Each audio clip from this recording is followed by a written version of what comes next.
Международное медицинское сообщество обозначило на календарях немало значимых событий. К примеру, только сегодня отмечается Всемирный день псориаза и Международный день борьбы с инсультом. Но сегодня речь пойдет о главном органе, о сердце. В нашей студии врач-кардиолог Республиканской больницы номер 1 Иван Иванов. Иван Алексеевич, здравствуйте. Доброе утро. Вот расскажите нам, пожалуйста, с какими заболеваниями якутским врачам-кардиологам чаще всего приходится сталкиваться?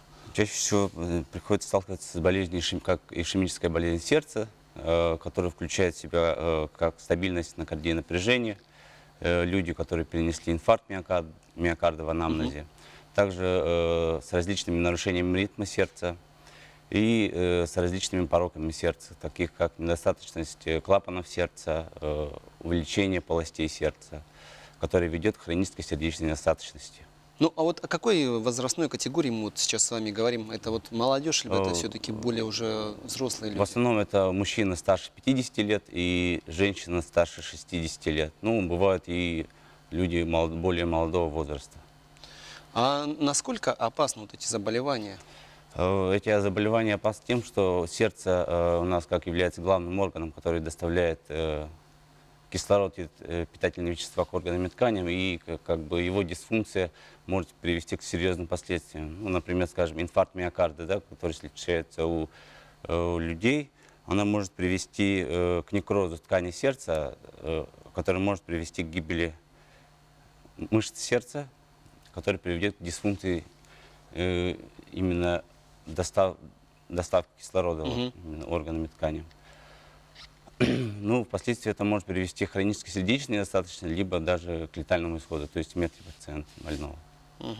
Ну, хотелось бы, конечно, поговорить еще о симптомах, да, которыми сопровождаются эти болезни. Как распознать, наверное, о том, что у нас какие-то появились недуги? Чаще всего люди приходят к врачу, и их в повседневной жизни, например, как толерант к физической нагрузке, скажем, у нас, да, наши, они начинают жаловаться, что у них появляются загрудинные боли, да, различного характера, давящие, сжимающие, колющие, и либо у них появляется одышка при физической нагрузке. И вот с такими жалобами они к нам приходят, вот, к кардиологу. Также их иногда люди ощущают неритмичное сердцебиение, которое возникает. Иногда у них самостоятельно проходит, иногда не проходит. Вот. И также одышка при физической нагрузке. Ну вот некоторые люди жалуются, что вот от хондроза, говорят, тоже боли в области сердца бывает. Бывает, что невралгия тоже как будто похожие боли в области сердца. Вот здесь как можно распознать? Это абсолютно разные боли или они схожи все-таки?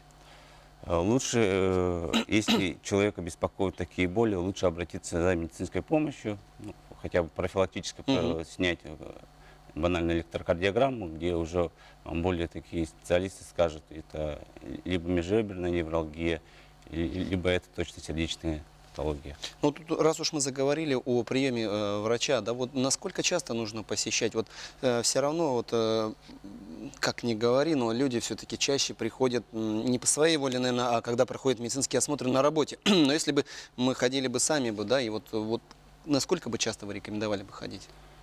Если человека ничего не беспокоит, ну, хотя бы раз в год проходить профилактические медицинские осмотры.